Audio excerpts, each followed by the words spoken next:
வணக்கம் மக்களே. இப்போ நம்ம புது புறா வாங்கி 2 நாள் ஆச்சு. ஸோ அதை பற்றின வீடியோ தான் இதில் பார்க்க போகிறோம். அவனுக்கு வந்து புதுசாக ஒரு அரங்கு செட் பண்ணி கொடுக்கலாம் அப்படின்னு சொல்லி சீராஸோட அரங்கு தான் செட் பண்ணியிருக்கிறோம். அந்த வாட்டர் ஃபீட்டருக்கு பின்னாடி பாருங்கள், சண்டை போட்டுட்ருப்பான். ஆக்சுவலாக அது ரொம்ப கூவவே இல்லை. ஸோ அடி தான் வாங்கணும்னு நினச்சேன், பட் பரவாயில்ல, அந்த கூட அவன் ஆக்குப்பை பண்ணிட்டான். வந்து 2 நாள் ஆச்சு. பட் அது அந்தளவுக்கு பெருசாக ஃபுட்டு எதுவுமே சாப்பிடல. ஏன்னா நேற்றுக்கு ஒரு காட்டு மாடம் சாப்பிட்ற டைமில் களைச்சி விட்டான்னு சொல்லி வீடியோவில் பார்த்துருப்பீங்க. ஸோ அந்தளவுக்கு சாப்பிடல. இன்றைக்கி தான் ஓரளவுக்கு நல்லா சாப்பிட்ருக்கு. நம்ம கோல்டுக்கு டேப்லெட் போட்டதுனால ஓரளவுக்கு இப்போ ஓகேவாக இருக்குது. மேபி அதனால கூட நீங்கள் நல்லா சாப்பிடுதுன்னு நினைக்கிறேன். ஸோ நல்லா சாப்பிட்டான். காட்டு மாடனில் வந்து கோயில் புறா அந்த 3 மட்டும் தான் வந்திருக்கு. அந்த பிளாக் அண்ட் ஒயிட் வந்து கோயில் புறா தான். அந்த ப்ரௌன் மட்டும் ஆப்போசிட் வீட்டில் உள்ளது. மற்ற புறாங்கள்லாம் ஏன் வரலன்னா, நம்ம நேற்று ஒரு வீடியோவில் சொல்லியிருப்போம், நம்ம ஒரு புறாவை அடிச்சிட்டோன்னு. இந்த ஃபஸ்ட்டு நிற்கல காண ஊனிட்டு, அந்த காலை ஊனிட்டு இருக்கிறது தான் அடிப்பட்ட கால். ஸோ ஊனிட்டு இருக்குன்னு நினைக்கிறேன். மேபி அதனால கூட வராமல் இருந்திருக்கலாம்.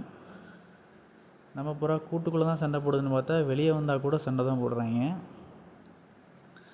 இப்போ பாருங்கள், அந்த புது மெயில் வந்து கூட்டுக்குள்ளே போகலாம் அப்படி சொல்லி ட்ரை பண்ணோம். பட் நம்ம ஃப்ரெண்டோட ஃபீமேல் வந்து அங்கே வெளியே நின்றுட்டு இருந்தனால அதை கொத்தி அனுப்பி விட்ருச்சு.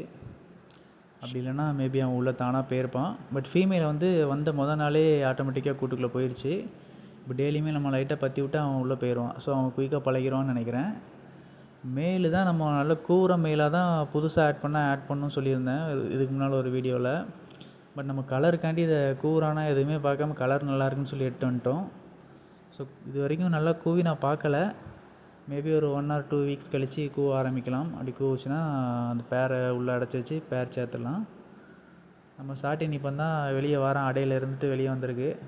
வந்தோடனே சாப்பிடுன்னு பார்த்தா குச்சி பறக்கிட்டு இருந்தான். ஸோ குச்சி பறக்கி அது ஃபீமேல்கிட்ட கொடுத்துட்டு அதுக்கப்புறம் வந்து நல்லா சாப்பிடுச்சு. ஆக்சுவலாக இது நல்லா அடையில் படுத்து கரு இருக்குது. இன்னும் இந்த போகிறான் பாருங்கள், போயிட்டானா மேலு. இப்போ அந்த கூடை வந்து இந்த கூடை தான் அதை ஆக்குப்பை பண்ணியிருக்கு.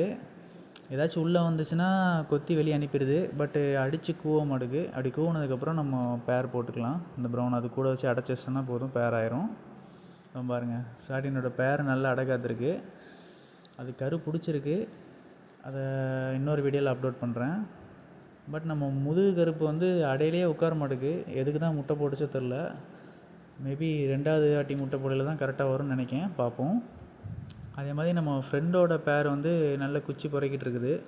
அதுவும் குச்சி கிடைக்கலன்னா நம்ம சாட்டினோட குச்சியெல்லாம் ஆட்டையை போட்டு வந்து உள்ளே வைக்குது. ஸோ முட்டை விட்டால் அப்லோட் பண்ணுறேன். தேங்க்யூ மக்களே.